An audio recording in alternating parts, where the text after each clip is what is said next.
안녕하십니까. 열린학원 이노입니다. 오늘은 2차 방정식에 대해서 배워보도록 하겠습니다. 그 중학교 때부터 배워왔던 2차 방정식 맞습니다. 2차 방정식. 자, 2차 방정식의 모양은 이렇게 생겼죠. 2차 방정식은 0. 2차니까 a는 당연히 0이 아니겠죠. 2차가 되려면 최고차항이 있어야 되잖아요. 이게 없으면 이제 1차가 돼버리는 거죠. 그리고 우리가 이제 고등과정에서 배우는 그 2차 방정식은 요 앞에 이제 대수로 사용되는 숫자가 반드시 실수일 때를 기준으로 설계가 됩니다. 이렇게. 그리고 이제 실계수를 갖는 2차 방정식이라고 해서 실계수 2차 방정식이라고 하는데 우리가 사용하는 함수, 방정식은 2차 방정식인데 실계수를 바탕으로 만든 방정식에 한해서만 생각을 한다라고 생각을 하시면 돼요. 우리가 이제 이 방정식을 만족하는 그 x값을 우리가 이제 근이라고 하는데 2차 방정식이다 보니까 근이 두 개가 있죠. 이런 식으로. 그걸 알파, 베타. 근 또는 뭐 해라고 부르죠. 이렇게 두 개. 그러면 얘가 이제 근을 갖는다는 얘기는 인수정리에 의해서 알파를 집어넣었을 때 성립하고 베타를 집어넣었을 때 성립을 해야 되니까 이 녀석의 인수정리된 그 형태가 알파를 가지고 있는 x-알파랑 베타를 갖고 있는 요 x-베타로 만들어져야 되는 거죠. 이렇게 변환이 가능해야 된다. 그렇죠? 그래서 우리가 이 모양을 직접 이렇게 바꿀 수 있다면 알파랑 베타, 즉 근이 얼마인지를 알 수가 있는 거고, 만약에 이걸 이렇게 바꾸기가 좀 복잡하다라고 하면 근의 공식을 이용해서 이 알파, 베타를 대신 구하기도 한다. 이런 내용이 되는 거죠. 일단 예를 들어서 뭐 이런 거죠. 2x 제곱에 그 다음에 5x 플러스 2는 0이다 라고 하는 2차 방정식이 있는데 이제 근을 찾을 때 인수분해가 되는 거잖아요. 이렇게 2x, x, 여기 2, 여기 1 하시면 인수분해가 바로 우리가 눈에 볼 수 있게끔 쉽게 만들어지는 거죠. 이렇게. 그럼 이걸 만족하는 x값, 즉 근은 각각이 이제 0이 되게 되는 마이너스 2분의 1 하고, 이 콤마는 방정식에서 또는 이란 뜻이라고 생각을 하시면 됩니다. 이렇게 되는 거죠. 두 가지의 근의 형태가 나온다. 이걸 넣어도 돼, 이걸 넣어도 돼. 두 개를 우리가 이제 근이라고 한다. 그래서 인수분해가 되는 경우는 이런 식으로 이제 진행을 하시면 되고, 문제는 이런 거 말고 얘가 약간 이제 이렇게 돼 버리는 거죠. 예를 들어서 이렇게 돼 버리면 우리가 인수분해를 어떻게 해야 될지가 한눈에 안 보이는 거죠. 그렇죠? 한눈에 안 보입니다. 그러니까 이런 경우는 어떻게 할 것이냐? 이런 경우는 우리가 이제 근의 공식을 사용해서 문제를 풀게 되는 거죠. 이렇게. 그렇죠? 근의 공식 기억나시나요? 근의 공식. 중학교 때부터 배웠던 근의 공식. x라는 그 근은 저 방정식 입장에서 분모가 2a죠. 그렇죠? 그리고 마이너스 b 플러스 하나 마이너스 하나 두 개의 근을 갖고 루트 b제곱 마이너스 4ac가 되는 거죠. 이렇게. 이게 이제 근이고, 얘를 위아래를, 그죠? 위아래를 2로 나누면 x는, 이 녀석은 2로 나누니까 이제 깔끔하게 a가 되는 거죠. 그리고 얘는 2로 나누니까 마이너스 2분의 b. 만약에 b가 짝수라면 얘가 간단한 어떤 정수로 나타나겠죠. 그걸 이제 b'이라고 잠깐 부르겠습니다. 그리고 얘를 이제 2로 나눌 때는 루트 바깥에서 2로 나누면 그 안을 들어가서 이제 4로 나누게 되는 거니까 플러스 마이너스 루트, 여기 이제 4로 나누면 얘는 4분의 b제곱, 근데 제곱으로 묶으니까 역시 얘도 2분의 b의 제곱 이렇게 표현이 되고, 얘는 4로 나누니까 ac 이렇게 남는 거죠. 역시 얘도 우리가 이제 b'이라고 봐서 됩니다. 그래서 만약에 기존에 있던 그 가운데 x항의 개수인 b가 짝수였다면 이 녀석을 간단하게 기존에 있던 b를 반으로 나눈 걸 b'이라고 했을 때 이런 식으로 간략하게 사용을 해서 쓰기도 한다라는 겁니다. 이렇게. 이걸 우리가 이제 짝수 공식이라고 부르죠. 흔히 짝수 공식. b가 짝수일 때 쓰는 간단한 공식. 얘는 우리가 이제 일반적으로 알고 있는 근의 공식. 이건 당연히 암기죠. 그렇죠? 암기를 하고 자연스럽게 쓸 수 있도록 연습을 하셔야 됩니다. 그래서 인수분해가 되면 인수분해해서 근 구해, 안 되면 근의 공식 통해서 근 구해. 이렇게 되는 거죠. 자, 근의 공식. 나름 공식이니까 한번 증명을 통해서 어떻게 왜 이런 모양이 나오는지를 한번 보도록 하겠습니다. 자, 실계수 2차 방정식.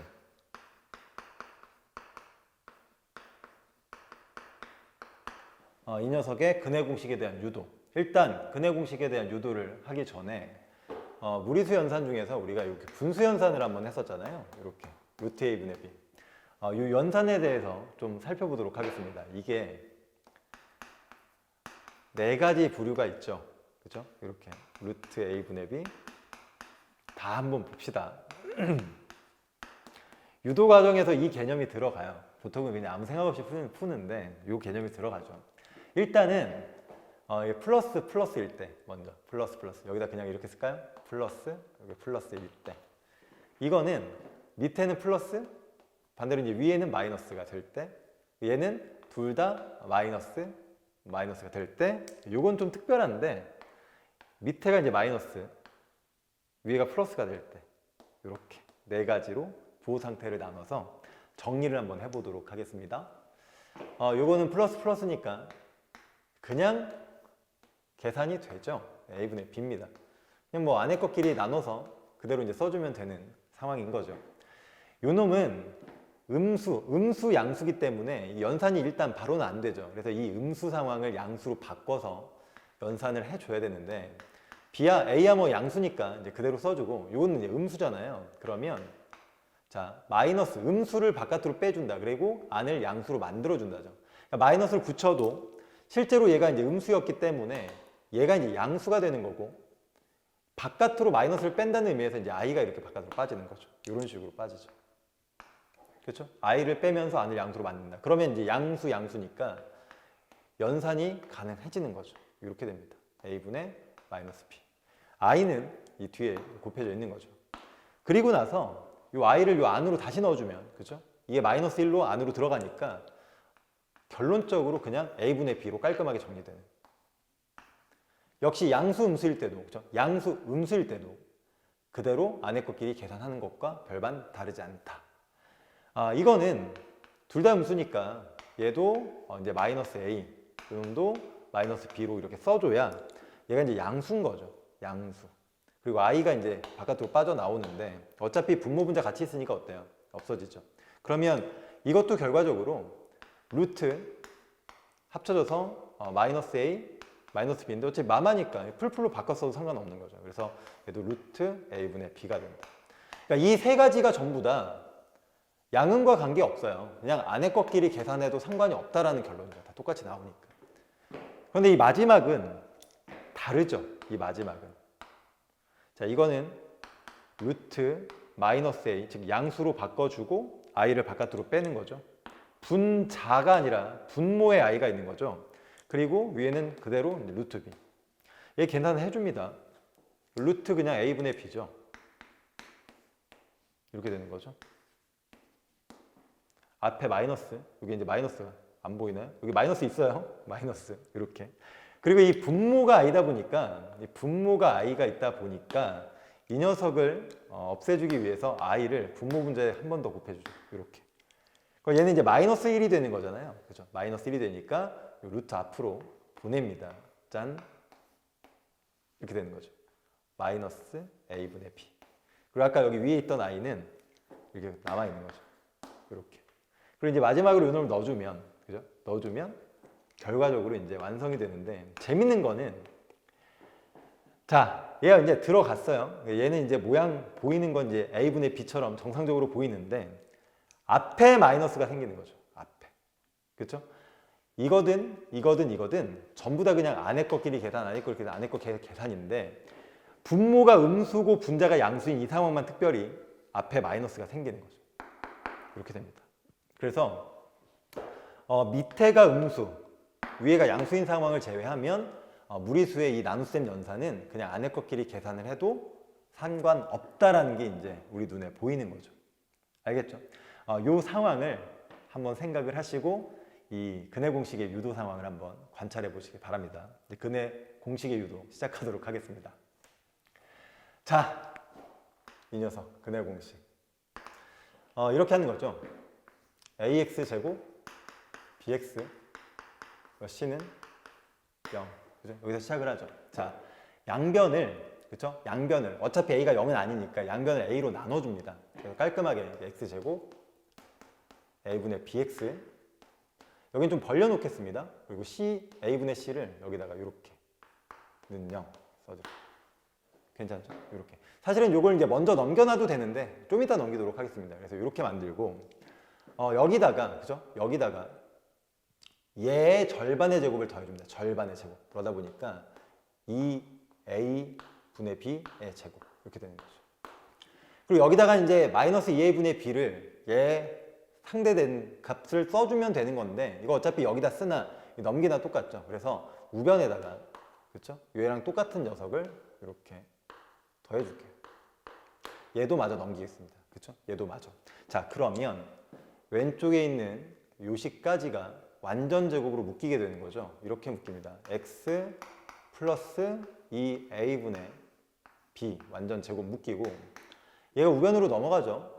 우변으로 넘어가고 얘는 이제 통분이 되면 그렇죠? 4a 제곱이죠. 4a 제곱. 그래서 4a 제곱이니까 이렇게 되는 거죠. 4a 제곱. 그리고 4a 제곱분의 b 제곱인데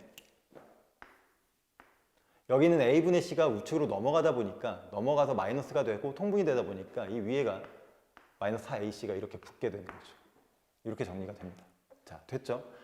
그리고 이게 제곱값이 얘가 되다 보니까 이 안에 있는 녀석은 제곱이 전개되면 x 플러스 2a분의 b는 그렇죠? 이게 플러스 마이너스가 붙으면서 루트. 근데 분모는 어차피 이렇게 일단 쓸까요? 이렇게 되는 거죠. 이렇게 b제곱 마이너스 4ac 이렇게 됩니다. 그리고 이제 이게 우변으로 넘어가는 거죠. 이게 우변으로. 그래서 옆에다 쓸게요. x는 마이너스 2a분의 b 플러스 마이너스 루트 4a제곱 b제곱 마이너스 4ac 이렇게 됩니다. 됐죠? 여기서. 근데 여기서 이제 루트가 이렇게 한 덩어리로 있는 거를 분모 분자를 나눠줘야 되는데 문제는 얘는 어차피 양수잖아요. 그죠? 양수. a제곱이니까. 근데 이게 양수가 될 수도 있고 음수가 될 수도 있으니까 함부로 루트를 전개시키시면 안 돼요. 하지만 우리는 여기서 봤죠. 만약에 분모랑 분자가 분모가 플러스인데 분자가 플러스건 마이너스건 얘랑 얘 차이가 없죠. 그러니까 곱해져 있는 게 나눠지든지 상관이 없단 말이죠. 분모가 플러스면 분자가 플러스든 마이너스든 무조건 다 전개되는 것처럼 그대로 보인다. 그래서 얘도 분모가 플러스, 위에는 플러스가 될 수도 있고 마이너스가 될 수도 있지만 어차피 이걸 분리하는 데는 상관이 없다. 그래서 x는 마이너스 2a분의 b 플러스 마이너스 루트가 분모 분자에 풀리고 이 밑에 있는 거는 2a로 풀리겠죠. 이렇게. 그렇죠? 2a로 풀리고 분자가 어떻게 됩니까? 분자가 이렇게 루트 b제곱 마이너스 4ac가 되는 거죠. 원칙적으로는 이 녀석의 루트가 풀리면서 절대값이 붙어야 되는데 그렇죠? 어차피 여기 풀마 상황이 동시에 다 작용을 하니까 플러스든 마이너스도 어차피 두 가지 상황을 다 반영했기 때문에 절대값이 없어도 상관이 없다. 그래서 앞에 거랑 뒤에 거를 통분해서 하나로 합쳐주면 2a 분해가 되는 거죠. 마이너스 b 플러스 하나 마이너스 하나 루트 b제곱 마이너스 4ac가 되더라. 플러스 값 마이너스 값이 다 반영이 되면 이게 이제 저 2차 방정식에 대한 두 근이 되고 이 공식을 우리가 이제 근의 공식이라고 부르는 거죠. 알겠죠? 이렇게 증명이 됩니다. 재밌는 건 뭐냐면 이 개수 상황에 따라서 얘가 이제 양수가 되기도 하고 그렇죠?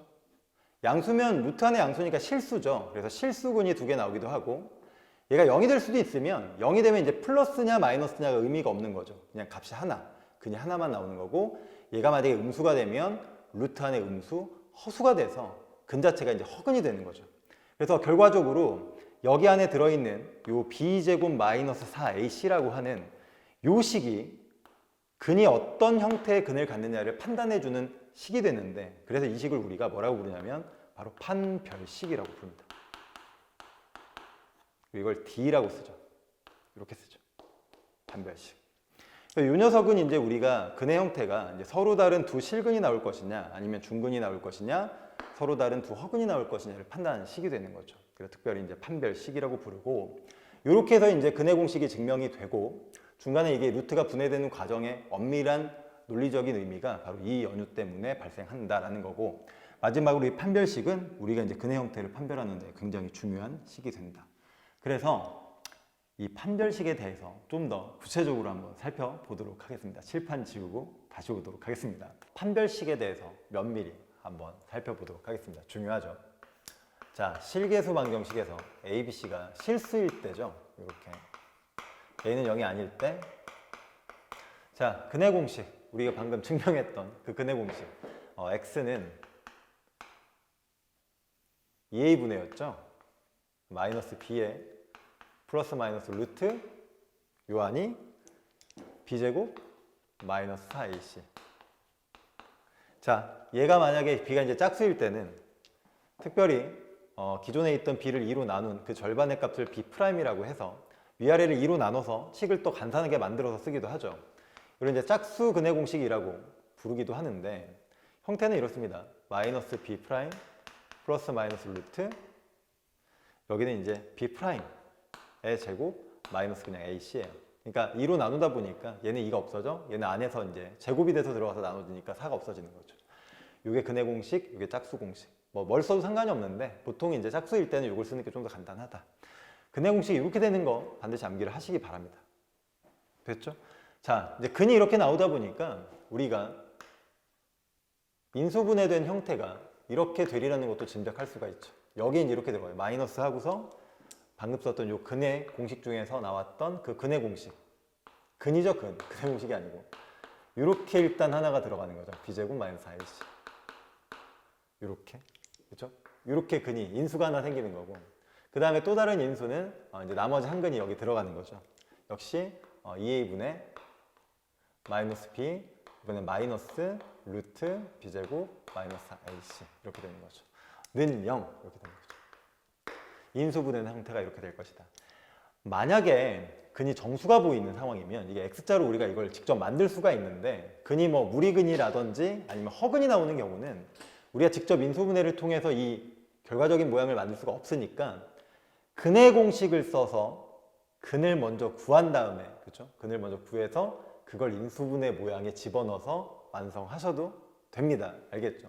그러니까 복소수 범위 내에서 허근까지도 우리가 이제 인수분해 형태를 취하고 싶을 때는 직접 하진 못하고 근해 공식을 써서 만들고 인수분해 모양을 잡아주는 방법도 있다라는 거죠. 참고하시기 바라고, 우리는 이제 근해 공식에 대해서 한번 살펴보도록 하겠습니다.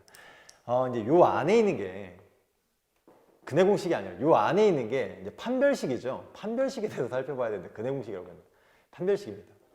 요것도 그럼 판별식이라고 하죠. 요거. 그렇죠? 요거를 이제 간단하게 우리가 이제 D라고 보통 쓰고, 이건 기존에 있던 D를 4로 나눈 거니까 4분의 D라고 표현을 하기도 합니다.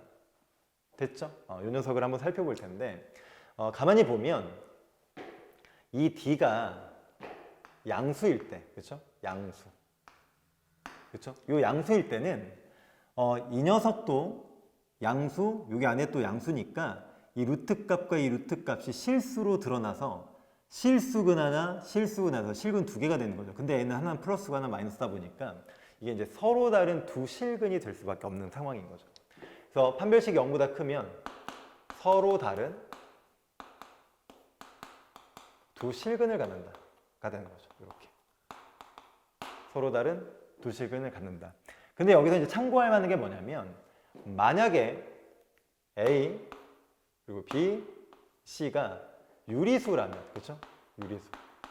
그러니까 A, B, C는 루트를 이용한 숫자가 아니라 깔끔한 뭐 정수라든지 아니면 분수식이 들어간다고 하면 A도 유리수, 루트 없죠. B도 루트 없기 때문에 오로지 근에서 생기는 루트는 여기서만 생성이 되죠. 여기서만 루트가. 그렇죠? 그러다 보니까 반드시 A, B, C가 유리수일 때 무리근이 만약에 나온다면, 그렇죠? 요 녀석, 요게 완전 제곱수가 아니라 이렇게 루트가 붙어 있는 무리근이 나오게 되면 그 무리근은 반드시 하나는 플러스 루트 하나, 그 정반대는 마이너스 루트 하나. 그래서 켤레 무리근을 갖게 되더라 라고 하는 거죠.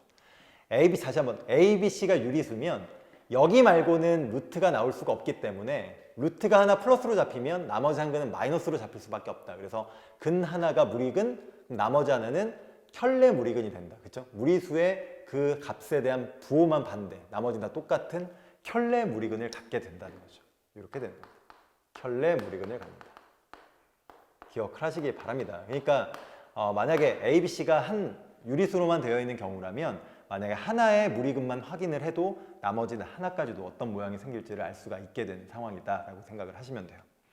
자, 두 번째는 D가 0일 때 이렇게 되는 거죠. D가 0이면 얘가 0이 되는 거죠. 얘도 0이 되니까 이게 없어지는 거죠. 없어집니다. 그러니까 마이너스 2분의 B로 근이 두 개가 중첩되는 거죠. 일단 이거 정확하게 말하면 근은 두 개죠. 두 근인데 그게 이제 중첩이 됩니다. 그렇죠?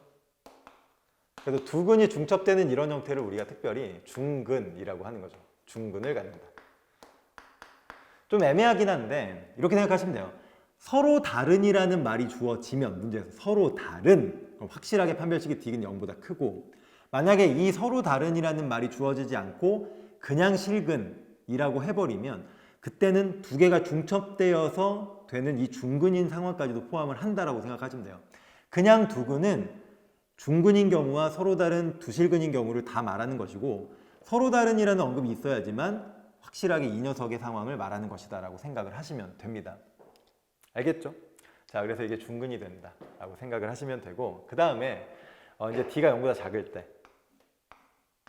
마지막이죠. 이렇게 D가 0보다 작을 때, 그럼 당연히 여기 이제 루트 안에 음수니까 허근, 그러니까 허수가 돼서 허근이 되는 거죠. 그렇죠? 허근. 그러니까 두 근인 나오긴 나오되 허수근인 허근이 등장을 한다는 얘기입니다. 허근. 서로 다른 두 허근이 되는 거죠. 만약에 우리가 이제 실수 범위에서만 생각을 한다면 이건 이제 근이 없다가 되는 거고, 복소수 범위까지 확장해서 근을 찾는다라고 하면 여기는 두 허근이 존재한다라는 거죠. 근데 이것도 재밌는 게 우리가 지금 어차피 요 A, B, C가 실수일 때를 따지는 실계수 2차 방정식을 보고 있으니까 이 A와 B, C 중에서 모두 다 허수가 나오는 경우는 없죠. A, B, C 각각을 봤을 땐 다 허수가 나오지 않는데 판별식이 0보다 작으면 여기서만 허수가 등장을 합니다. A 실수, B 실수, C 실수니까 모든 게 실수인데 구조상 루트 안에가 음수가 되는 경우에만 이게 이제 허수가 등장을 하게 되는 거죠. 그래서 얘가 허수가 되면 당연히 플러스 허수 하나, 마이너스 허수 하나 붙으니까 두 근의 역시 관계가 서로 다른 두 켤레 허근을 갖게 되는 거죠. 그렇죠? 그래서 켤레 근을 갖게 된다. 켤레 복소수군, 켤레 복소수라고 합시다. 켤레 복소수를 갖게 된다. 서로 다른 두 허근이면 이 허근의 관계가 켤레 복소수의 관계에 있다라는 거죠. 그러니까 하나가 뭐 A 플러스 BI 구조면 나머지 하나는 A 마이너스 BI 구조다. 반드시. 그리고 명심할 건 이 켤레 복소수가 갖는 건 사용되는 요 계수가 실수라는 조건 하에서만 가능하면 알겠죠? 켤레 무리근은 유리수인 범위에서만 가능, 켤레 복소수는 실수인 범위에서만 가능해요. 이 조건과 이것 조건이 없으면 이 루트에서만 생기는 무리수나 허수가 아니라 다른 데서도 같이 생겨버리니까 부호가 다른 게 있으리라는 보장이 없게 되는 겁니다. 구분을 확실하게 하시기 바랍니다. 알겠죠? 이렇게 이해를 하시고, 이 켤레 복소수를 갖는다는 것에 또 다른 입장의 증명이 하나 있는데 이것도 잠깐 참고로 보여드리면 잘 보세요. 자, AX제곱 플러스 BX 플러스 C는 0이 되는 의 근이 하게 이렇게 된다고 합시다. Z가 이 녀석의 이제 근이 됐다면 Z가 이제 여기 들어가서 성립이 되겠죠. 근이라는 게 이제 들어가서 성립이 되는 걸 우리가 근이라고 하는 거니까. 그래서 Z를 집어넣었을 때 이 값이 이제 0이 되는 상황인데, 양변에 켤레 복소수, 요 켤레 복소수 기호를 이렇게 같이 붙여주면 이 켤레 복소수 부호는 전부 다 이제 스며들죠. 전부 다 곱하기 더하기에 다 스며드니까 이 녀석의 켤레, 얘의 켤레, 얘의 켤레, 얘의 켤레, 얘의 켤레, 얘의 켤레로 다 분해됩니다. 실수는 켤레 영향을 받아도 그냥 원래랑 똑같으니까 이렇게 되고, Z는 제곱이지만 켤레가 Z 안으로 스며드니까 Z 켤레의 제곱이 되는 거죠.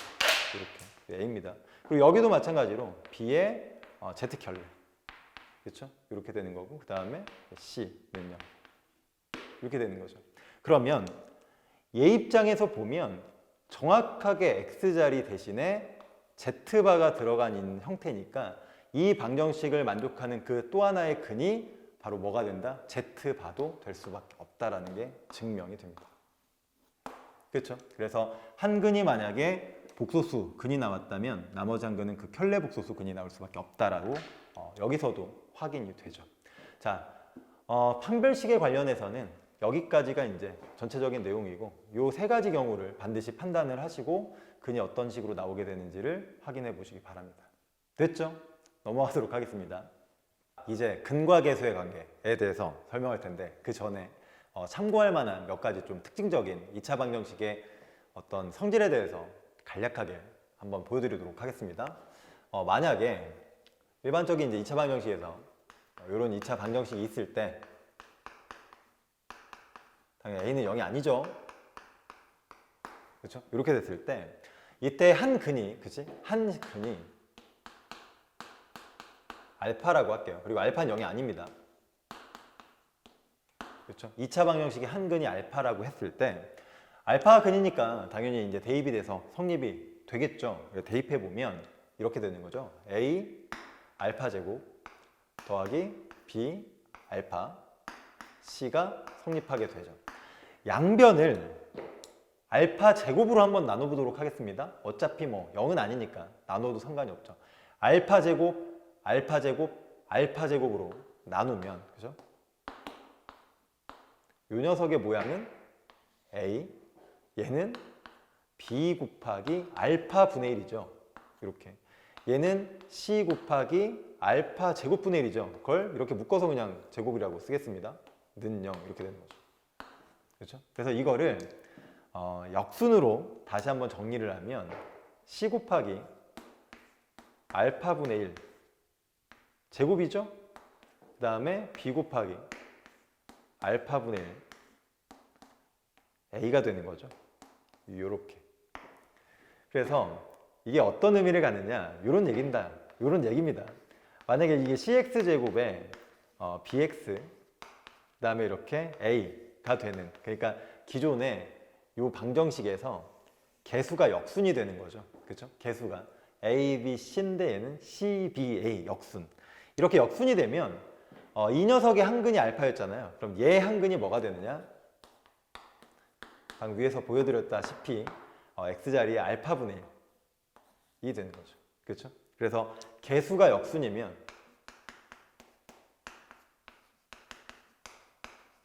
근이 뭐가 된다? 역수근이 나온다 라는 얘기죠. 이렇게 됩니다. 알겠죠? 참고하시기 바랍니다. 알겠죠? 개수가 역순이 되면 그 역수가 되는 그 방정식의 근은 원래 근의 역수가 되더라. 알겠죠? 이렇게 참고하시기 바랍니다. 그리고 이제 두 번째는 근의 부호에 관련된 얘기인데 중요하죠. 이 근의 부호에 관련된 내용은 이것도 한번 시작을 해볼까요?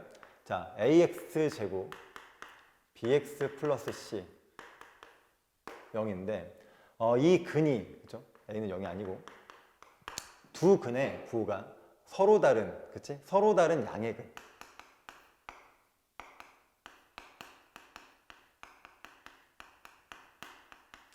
양의 근이라는 것 자체가 실근이란 얘기죠. 양수는 실수에서만 존재하는 수니까 서로 다른 양의 근이 되려면 어쨌든 실수.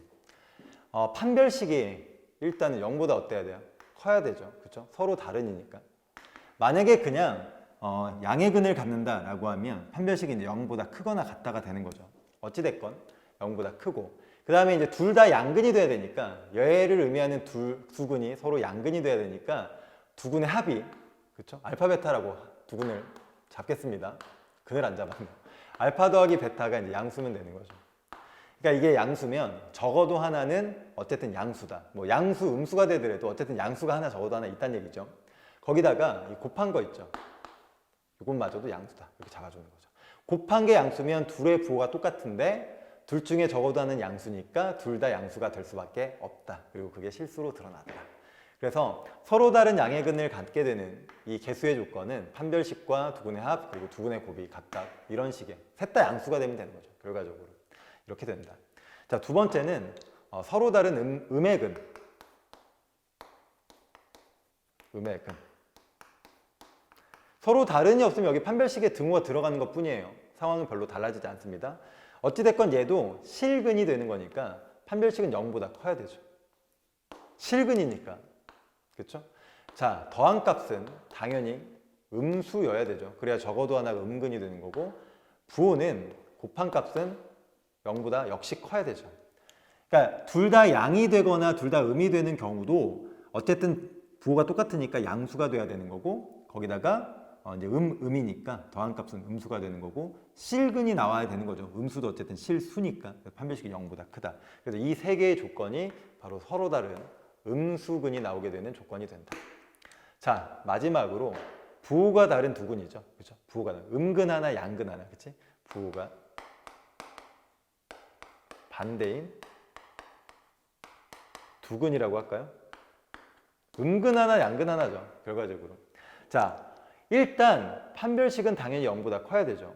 어쨌든 양수 하나, 음수 하나니까 실수 두 근인데 부호가 다르다? 서로 다른 두 근이란 얘기니까 양수근. 알겠죠? 이렇게. 합은 알 수 없죠. 뭐 음수가 더 절대값이 커서 더한 게 음수일 수도 있지만 양수의 절대값이 커서 양수일 수도 있으니까 얘는 알 수가 없어요. 굳이 조건으로 잡히지 않는다. 마지막으로 이 곱하기 있죠. 곱한 값은 두 개의 부호가 반대니까 음수가 돼야 되는 거죠. 이렇게 음수가 된다. 자, 그런데 특별한 게 요 녀석 있죠. 그리고 요 녀석. 요거를 지금 말해주기가 애매하네요. 근과 계수의 관계에서 소개를 했었어야 되는데 요걸 좀 지금 말해드리기가 애매한데, 일단 이 바로 뒷 화면에서 이제 소개가 될 텐데 이렇게 보시면 됩니다. 얘가 b제곱 마이너스 4ac가 되는 거잖아요. 판별식이. 그렇죠? 이게 이제 0보다 커야 되는 조건이 붙는데, 이 두 근의 곱은 근과 계수의 관계에서 그러니까 마이너스가 아니고 a분의 c 있죠. 마이너스는 두 근의 합이지. a분의 c, 요거분의 요게 바로 두 근의 곱과 같습니다. 그렇죠? a분의 c. 이렇게. 그런데 얘가 이제 음수가 된다는 얘기는, 그죠? a분의 c가 음수가 된다는 얘기는 서로 간의 부호가 반대가 되는 거니까 역시 이 곱한 값 있죠? 이 곱한 값도 음수가 돼버리는 거죠. 나눈 값이 음수야, 부호가 반대야, 얘도 부호가 반대니까 얘가 음수가 된다. 근데 마이너스 4에 음수 곱해지면 얘가 결과적으로 이제 양수가 되는 거죠. 마이너스 포함까지. 그죠? 양수. 그래서 b제곱도 양수가 되는 거고 얘까지도 양수니까 얘는 절대로 음수가 될 수 없고 항상 0보다 클 수밖에 없다가 되는 거죠. 항상 양수가 될 수밖에 없다. 그래서 얘가 성립하는 조건에서는 판별식이 자동 성립입니다. 자동. 그렇죠? 자동으로 성립하게 돼요. 그래서 부호가 서로 반대인 이 두 근을 가질 때는 굳이 이 녀석 판별식의 조건을 사용하지 않아도 상관이 없어요. 얘의 조건만 잡아도 충분히 서로가 부호가 반대인 이 두 근을 표현할 수 있는 조건이 된다라는 겁니다. 자, 그래서 이제 근의 부호에 관련돼서 설명을 해드렸고, 왜 이렇게 되냐는 이거 지운 다음에 근과 계수의 관계에서 이제 구체적으로 소개를 해드리도록 하겠습니다. 갈까요?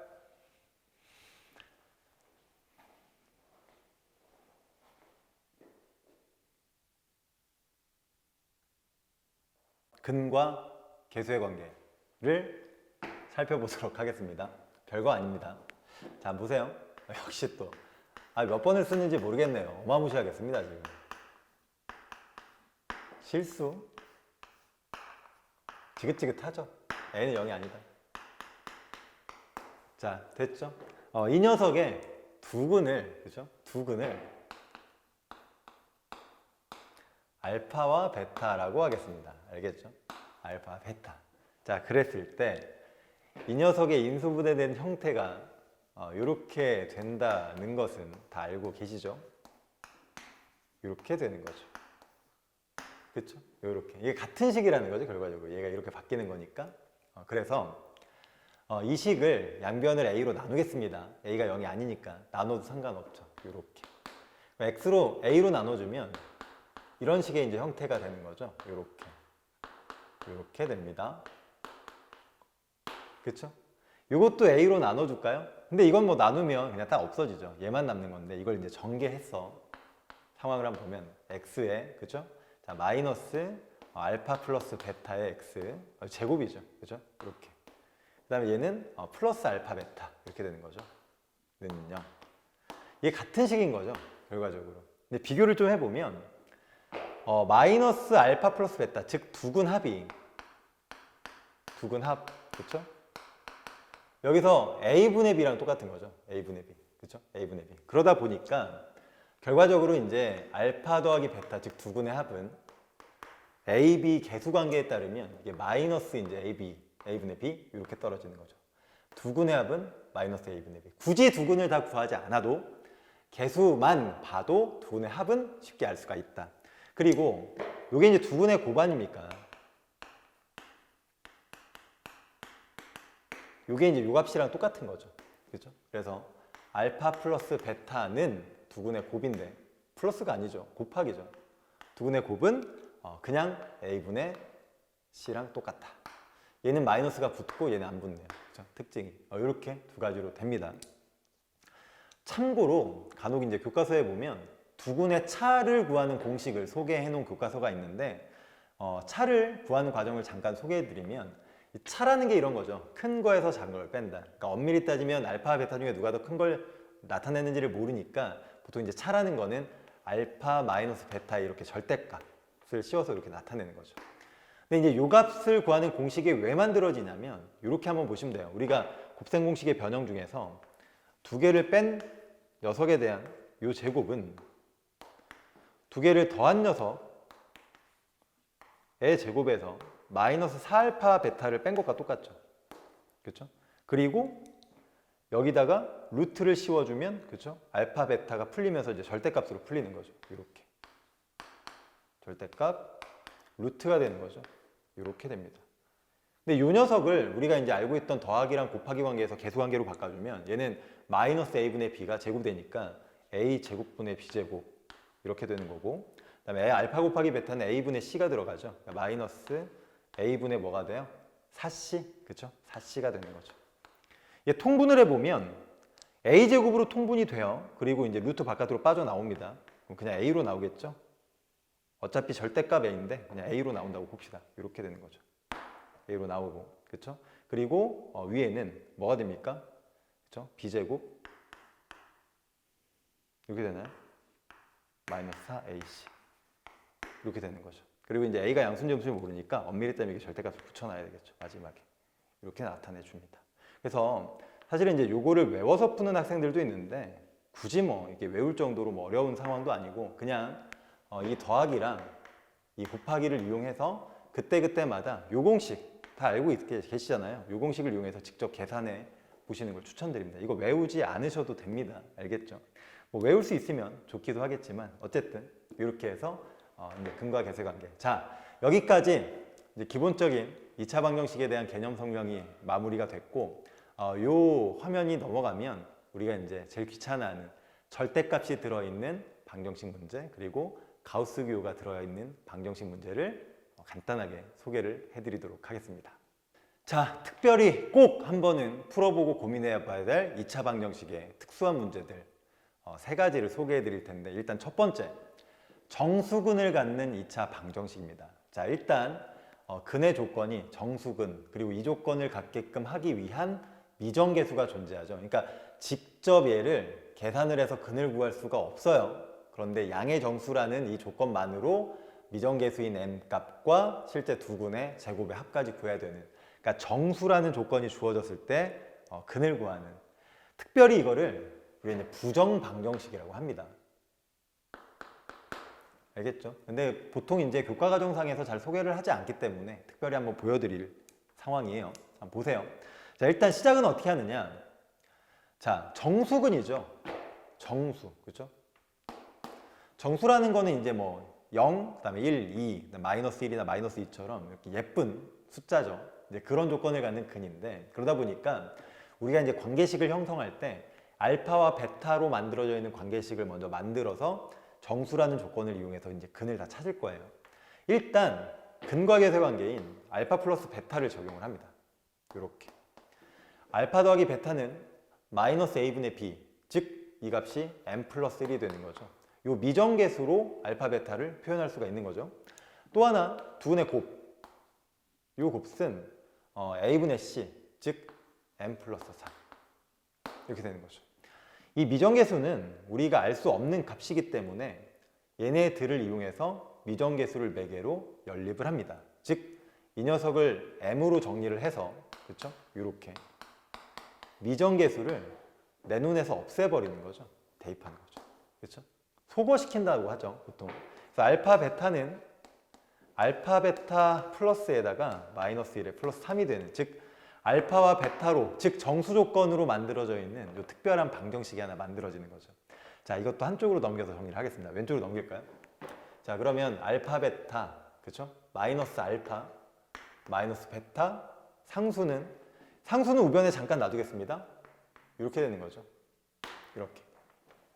자, 문제는 미지수가 두 개인데 얘의 알파 값에 따른 베타 값이 그때그때마다 계속해서 다 나오겠죠. 근데 우리가 이걸 뭐 그걸 다 구해볼 수는 없는 거고, 특별히 우리가 양의 정수라는 조건을 이용해서 이 알파 베타를 하나씩 뽑아볼 수가 있어요. 근데 뭐 여기다 정수 0 넣어서 베타 나오고 1 넣어서 베타 나오고 이거 다 확인하지는 못하고 얘를 좀 변형시켜야 되는데 어찌 변형을 시키냐, 잘 보시기 바랍니다.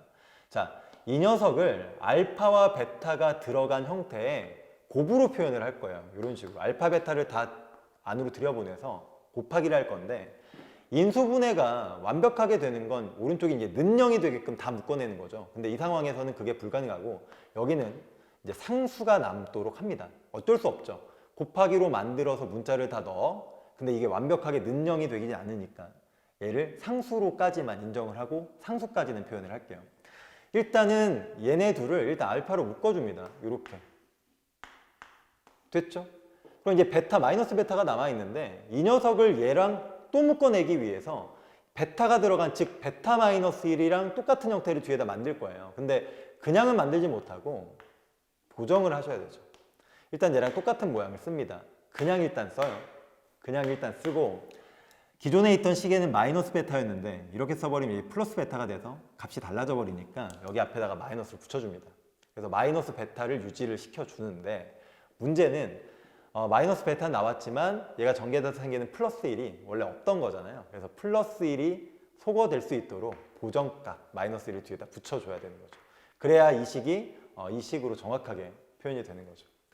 그리고 나면 이 베타 마이너스 1, 베타 마이너스 1 공통이니까 이 베타 마이너스 1로 이렇게 묶어낼 수가 있는 거죠. 그리고 남는 애는 알파 마이너스 1 이렇게.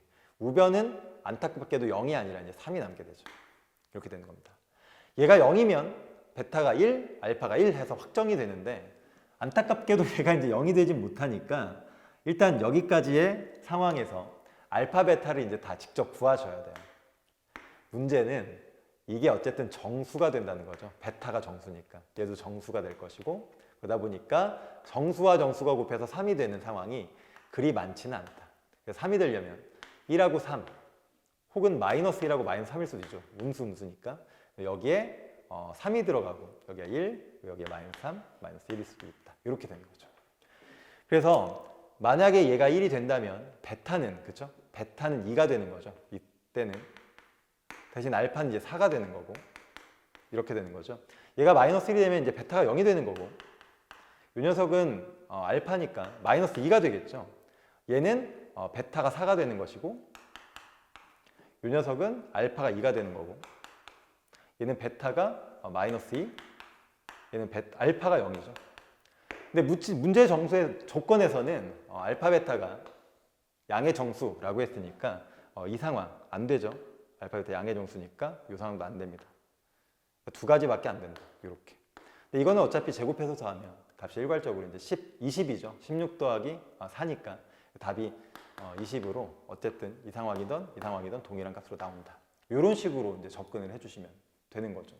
그래서 이제 정수 조건이 둘러싸여 있는 근이 제시됐을 때 그 근을 구해내는 패턴은 일단은 합과 곱을 이용해서 그 두 근과 미정계수의 관계를 표현하시고, 미정계수를 매개로 두 근이 나타내는 요 관계식, 그리고 오른쪽이 상수여도 괜찮으니까 이 미지수와 미지수가 완전히 다 들어있는 형태의 곱으로 만드시고, 그리고 나서 다 하나씩 찾아줍니다. 그러니까 정수 조건이나 자연수 조건이 들어있을 때는 이거를 이제 하나씩 다 뜯어서 확인하는 게 가능하니까 좀 번거롭더라도 정확하게 뜯어서 확인을 하면 내가 원하는 답을 구할 수 있다. 자, 예제 첫 번째 정수근을 갖는 2차 방정식이었습니다. 넘어갈까요? 자, 두 번째 절대값이 포함되어 있는 2차 방정식. 두 가지 유형이 있다고 보시면 돼요. 절대값은 두 가지 유형. 자, 그 첫 번째 모든 x의 절대값이 들어있는 형태. 모든 x의 절대값. 아니 선생님 여긴 절대값이 없는데 왜 갑자기 모든 x에 절대값이 있다고 하십니까? 사실 이 절대값은 이런 특징이 있죠. x제곱이나 절대값 x제곱이나 똑같죠. 어차피 제곱은 절대값이 풀리기도 하니까. 그래서 만약에 이 x제곱항에 절대값이 붙어있지 않다고 해도 실제로는 절대값이 있다고 보셔도 상관없습니다. 이렇게 됐죠? 그러면 이 방정식은 절대값 x, 절대값 x, 모든 x의 절대값이 일괄적으로 다 포함이 되어 있기 때문에 치환을 통해서 풀어도 되는 거죠. 치환. 그래서 여기는 이 절대값 x 있죠? 그리고 여기는 절대값 x를 치환을 합니다. 이렇게 할까요? t로 보겠습니다. 절대값 x를 t라고 하는 간단한 문자로 일단 바꿔 풀겠다. t로 바꾸면 얘가 이제 t제곱이죠. 얘는 5t가 되는 거죠. 이건 6이 됩니다. 그래서 우리가 이제 알고 있는 절대값이 없는 2차 방정식. 그래서 일단 인수분해를 하면 그렇죠? t? 이러면 지금 답이 없는 부식인데 이거를 잠시만요. 마이너스로 고치겠습니다. 근이 없네요. 문제를 만들어 봤더니 여기 마이너스죠? 이렇게 되는 거죠. 여기가 마이너스가 됩니다. 그렇죠? 여기도 마이너스. 그래야 이제 t 값이 양수로 나와요. 근이 있으니까. 이렇게 할게요. t가 이제 2가 되는 거죠. t가 이제 3이 됩니다. 이렇게 나오죠. 그러니까 치환을 하게 되면 사실은 그 결과가 우리가 그냥 일반적으로 많이 풀던 2차 방정식이기 때문에 문제가 간단하게 풀리고 이렇게 이제 t값이 나왔는데 이게 이제 우리가 원래 구하려던 x값은 아니잖아요. 우리가 의도적으로 이제 절대값 x를 바꿔놓은 거니까 일단 치환한 그 근을 구했으면 치환근을 구했으면 그 치환근을 원래 x값으로 다시 돌려주는 거죠. 그래서 원래대로 돌려주면 이제 절대값 x라고 했던 그 치환근이 결국 2가 나오겠다는 얘기고 얘는 절대값 x라고 했던 그 치환근이 3이 나올 수가 있다는 얘기니까 절대값 x가 2가 나왔다? 그러면 실제로 이제 x는 플러스 마이너스 둘 다 가능한 값이 되는 거죠. 이렇게. 아니면 요 x는 또 플러스 마이너스 3까지. 근의 개수가 총 4종류가 나오게 된다는 거죠. 그래서 모든 x의 절대값이 있을 때는 치환해서 푼다. 됐죠? 자, 그러면 2번처럼 그렇죠? 얘를 절대값으로 바꾼다 하더라도 이게 절대값 x, 절대값 x인데 이거는 절대값 x가 아니라 절대값 x-3이죠. 다릅니다. 치환이 불가능하죠. 이럴 때는 방법이 없어요. 절대값을 없앨 수 있는 방법은 딱 하나. 범위를 분할한다. 알겠죠? 다 나눕니다. 근데 이 나누는 기준이 요 절대값 안이 0이 되는 값 기준. 그러니까 0이 되는 값 기준 이제 양이 됐다, 음이 됐다 하는 거니까. 그리고 요 절대값 안에 있는 값이 양이 0이 되는 기준. 즉 x가 0일 때와 3일 때를 기준으로 나눠줍니다. 수직선에 잠깐 표현하면 0이 0이고 3이 0이니까 이렇게 되는 구간 하나, 그렇죠? 그 다음에 이렇게 되는 구간 또 하나, 이렇게 되는 구간을 나눠서 세 가지로 다 생각을 하시면 되고 이 중간에 낑겨 있는 경계 있죠? 요거는 요 범위에 같이 넣어줍니다. 알겠죠? 얘도 왼쪽에다 놓으셔도 돼요. 작다라고 할 때 0을 넣어도 되는데 보통 이제 관습적으로 오른쪽에 크다라고 할 때 넣어둔다. 따로 넣어도 상관없습니다. 똑같아요. 어쨌든 이거 한번 풀어보도록 하겠습니다. 첫 번째는 x의 범위가 그렇죠? 0보다 작은 거죠. 이렇게 되는 거죠. 첫 번째 전제 조건이. 그러면 0보다 작으니까 얘야 뭐 그냥 x제곱이죠. 이거는 이제 마이너스가 붙어서 풀리겠죠. 음수였으니까. 그래야 이제 플러스로 나오게 되는 거죠. 이것도 이제 마이너스로 풀리죠. 0보다 어떻게 됐건 작으면 음수니까. 그러니까 마이너스로 풀렸어. 왼쪽으로 데리고 옵시다. 마이너스로 붙었는데 다시 넘어오니까 원래대로 돌아오죠. 이렇게 되는 겁니다. 는요. 여기 마이너스인가요? 그렇죠? 마이너스죠. 이렇게. 그래서 일단 얘네들이 계산하면 이게 없어지죠. 그래서 x제곱 마이너스 3이니까 x제곱 마이너스 3, 즉 뭐 x제곱은 3이라고 해서 이 x를 만들어 보면 이게 플러스 마이너스 루트 3이 나오죠.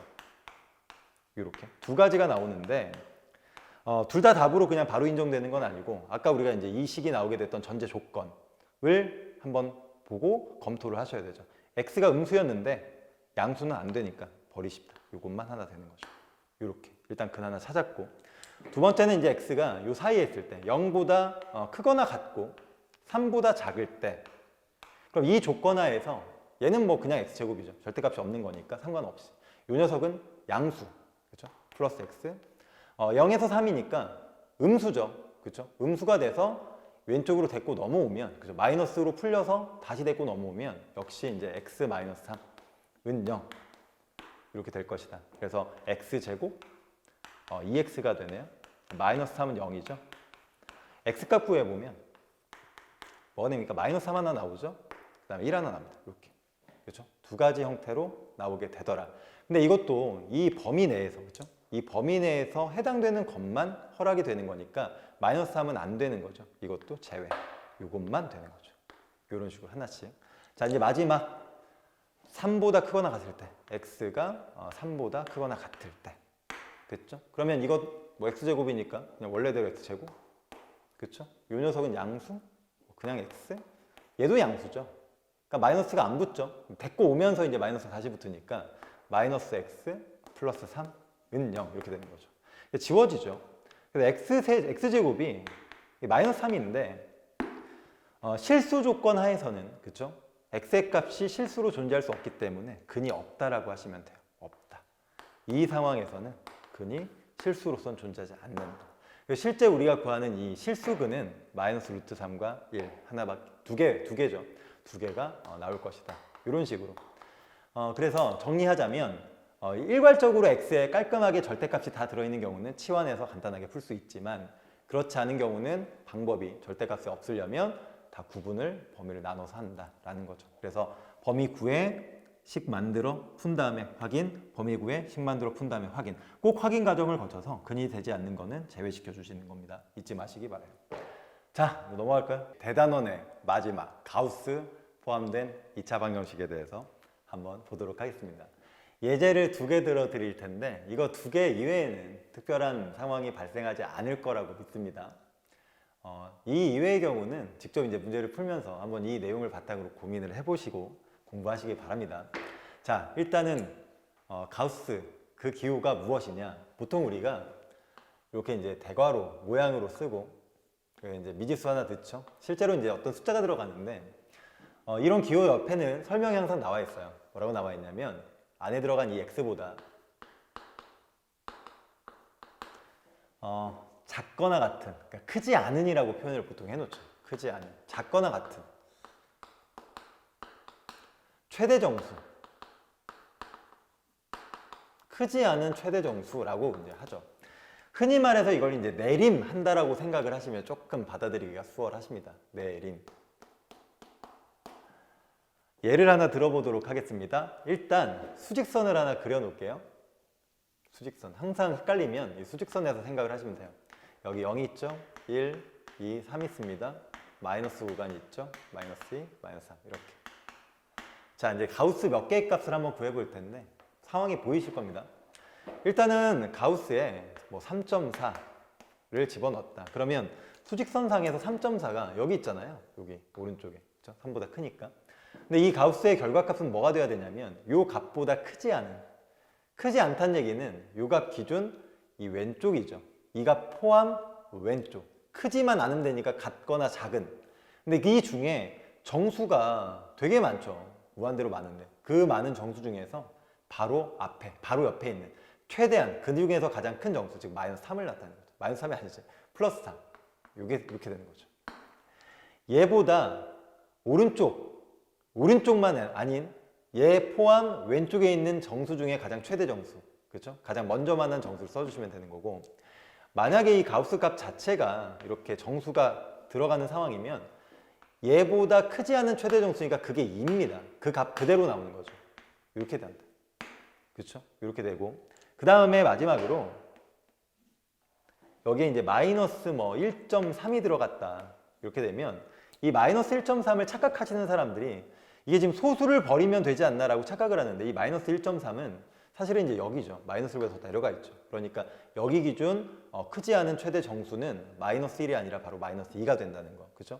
수직선상의 점 기준 왼쪽 또는 그 값 자체에서 가장 최대 정수를 찾는 거니까 이 값은 마이너스 2가 되는 거죠.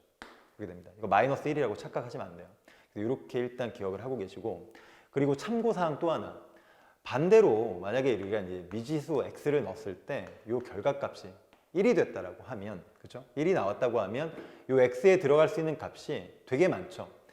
1이 가우스 값으로 나왔다는 얘기는 1.1, 1.2, 1.3, 1.4, 1.5, 1.6. 그래서 1에서 2 사이에 모든 수가 들어가면 전부 다 가우스 값이 1이 나온다는 얘기고, 1이 들어가도 역시 1이죠. 그래서 가우스의 결과가 1이라고 하면 그 값으로 될 수 있는 요 x값의 범위가 이 결과값부터, 그렇죠?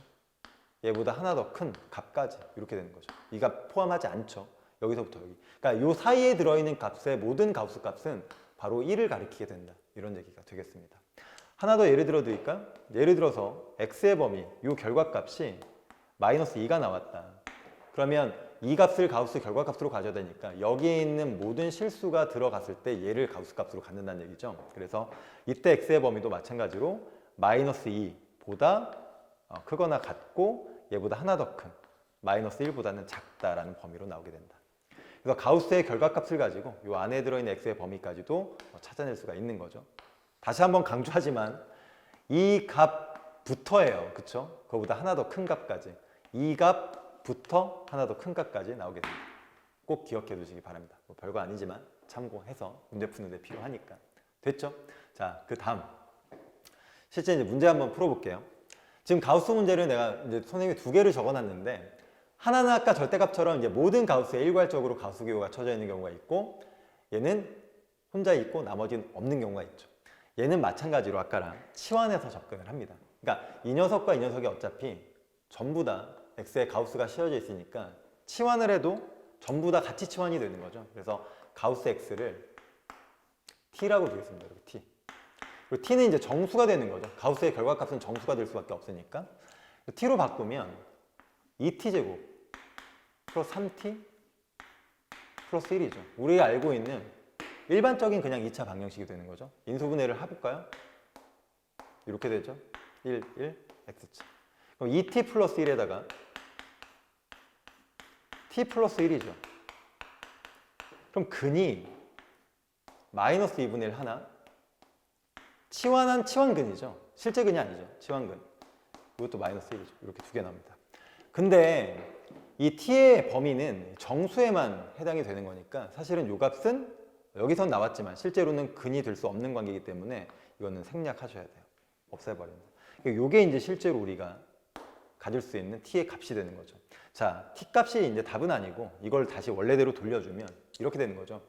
자, 가우스 x라는 것을 우리가 t로 놨을 때 그 t의 값이 이제 마이너스 1이 나왔으니까 이 값을 1이 되게 하는, 마이너스 1이 되게 하는 x가 이제 우리가 찾는 실제 이제 근들이 되는 건데 방금 앞에서 말했지만 이 가우스 값이 마이너스 1이 나오려면 이 x에 마이너스 1부터 포함해서 그 다음 정수가 되는 이 직전까지 모든 실수가 들어가면 되는 거죠. 그러다 보니까 방정식의 근임에도 불구하고 그 근의 형태가 부등식으로 나오게 되는 거죠. 그렇죠? 여기에 있는 모든 실수가 이 상황을 만족하는 근이 될 것이다.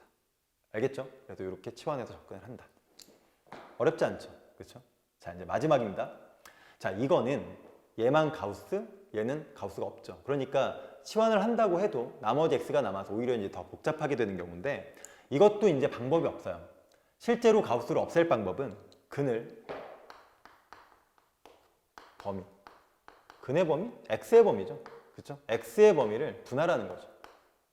나눠줍니다. 근데 이걸 어떻게 나누냐면 이 가우스 값은 알다시피 이 구간은 마이너스 2로 확정, 이 구간은 마이너스 1로 확정, 이 구간은 0으로 확정이니까 가우스의 결과값은 정수 사이사이마다 다른 값을 갖게 돼요. 그래서 만약에 이런 류의 문제가 나왔으면 반드시 x의 범위가 정해집니다. 만약 이게 안 정해지면 근이 계속 영원히 나와요. 그러니까 항상 범위를 제한해서 이 범위 안에서만 x값을 구하라고 하는데 이 범위 기준, 중간에 이제 정수 있죠. 뭐 1부터 4니까 2도 있고 3도 있잖아요.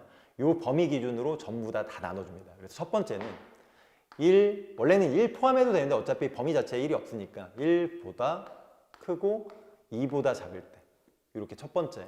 그 다음에 두 번째는 2보다는 이제 크거나 같고 3보다는 작을 때. 그렇죠? 그 다음에 3보다 크거나 같고 4보다는 작을 때. 더 이상 할 필요 없죠. 어차피 범위가 끝났으니까. 이때 하나는 요 식을 정확하게 이제 표현을 해보면 1부터 2 사이에 무수히 많은 실수가 들어가면 요거는 얼마인지 알 수가 없죠. 그렇죠? 그러니까 이거는 뭐 그냥 x제곱이라는 문자 자체로 들어가는 값에 따라 계속 달라지니까. 하지만 이거는 1에서 2 사이에 어떤 수가 들어가더라도 1.1, 1.1, 1.3 어떤 수가 들어가더라도 이 가우스의 결과값은 항상 1로 확정이죠. 그렇죠? 내가 어떤 값인지 모르지만 그래도 1, 이 사이에 있는 값이 들어갔을 때 가우스 값은 무조건 1이 되는 거니까 얘는 그냥 1이라는 값으로 정해져 버립니다. 그렇죠? 그리고 이 녀석은 역시 뭐가 들어가든지 그때마다 달라지니까 4x. 됐어요? 이렇게 되는 거죠. 그래서 x를 넘겨서 근을 구해보시면 돼요. x제곱 마이너스 4x 플러스 1은 0 이렇게 되는 거죠. 자, 근데 이제 인수분해가 되나요? b제곱 마이너스 4ac인데 판별식을 한번 적용을 해보면 16 마이너스 4ac 양수죠. 근이 있긴 있네요. 그래서 이거는 선생님 원래 구해야 되는데 귀찮아가지고 근의 공식을 쓰셔야 됩니다. 여기다 쓸게요. x는 이게 짝수죠. a분해로 하겠습니다. 짝수 공식 1이니까 이건 1. 그죠? 반으로 자르면 b'은 마이너스 2잖아요. 2에서 플러스 마이너스 루트 b'의 제곱이니까 4 마이너스 ac니까 마이너스 1. 그래서 2 플러스 루트 3, 2 마이너스 루트 3 두 가지가 되죠. 여기 보이시죠? 2 플러스 루트 3, 2 마이너스 루트 3 이렇게 됩니다. 근데 이 녀석은 2보다 훨씬 크니까 이 범위에 들어갈 수가 없어서 제외. 이건 얼추 1점 얼마 정도 되니까 이걸 뺐을 때, 그쵸? 이걸 뺐을 때 1보다 크죠? 그쵸? 1점 얼마니까 1보다 크니까 얘도 이 안으로 들어갈 수가 없죠. 그쵸? 1보다 크니까 얘가 1점 얼마 되죠? 그러니까 뺐을 때는 0점 얼마가 되더라. 이것도 불가능하더라. 둘 다 이 범위에선 들어갈 수가 없다. 이렇게 제안을 해주시면 되고 이때도 한번 해볼까요? 이때는 2에서 3 사이니까 역시 얘는 x로 문자로 남아있죠? 2에서 3 사이면 어떤 값이 들어가도 얘는 무조건 2로 고정. 얘는 4. 왼쪽으로 데리고 오면 x제곱에 마이너스 4x 마이너스 2는 0이 되는 거죠. 이것도 일단은 인수분해가 안 되니까 근의 공식을 써보면 복잡하네요. x는 2분의, 그렇죠? 근데 짝수니까 1분의라고 합시다. 마이너스, 반띵하면 마이너스 2잖아요. 2에 플러스 마이너스 루트 절반의 제곱이니까 4 마이너스 ac니까 플러스 2. 그래서 2 플러스 루트 6 2 마이너스 루트 6이죠. 얘는 3보다 훨씬 크죠. 얘가 2점 얼마니까. 그래서 안 돼. 얘는 2점 얼마 정도 되니까 얘는 음수가 돼서 또 안 되죠. 다 안 되네요. 그죠? 안 된다. 그리고 이제 마지막 요 범위 3에서 4 사이인데 이 상황일 때는 밑에다 쓸게요. 자리가 없네요. 3에서 4 사이면 요 녀석은 어쨌든 x제곱 3에서 4 사이니까 이거 무조건 3 왼쪽으로 데리고 와서 마이너스 4x 이렇게 쓰겠습니다. x제곱 마이너스 4x 플러스 3은 0이니까 x 마이너스 1, x 마이너스 3. 그래서 x값이 1하고 3이죠. 이렇게. 근데 문제는 이 안에 들어갈 수 있게 뭐밖에 없다. 요거밖에 없네요. 요거 하나. 그렇죠? 여기 하나 드세요. 그래서 이 가우스 문제는 결과적으로 이게 근이 된다. 알겠죠? 그래서 일단은 범위가 주어졌을 때 부분적인 가우스가 사용이 된다면 정수 기준으로 잘라놓고 식확인, 풀고 제한 조건에 대한 적용되는 근만 답으로 인정해준다. 이렇게 가우스 문제를 푸시면 됩니다. 일단은 그 2차 방정식 여기까지 좀 소개를 해드렸고 기본적인 개념 말고도 좀 이용되는 상황들을 보여드리려고 많이 준비를 했는데 뒤에 소개해드린 그 3가지 특별한 방정식의 형태는 잘 숙지하셔서 문제로 혹시 만났을 때 멋지게 풀어내시길 바라겠습니다. 자, 그럼 다음 시간 2차 함수에서 뵙도록 하겠습니다.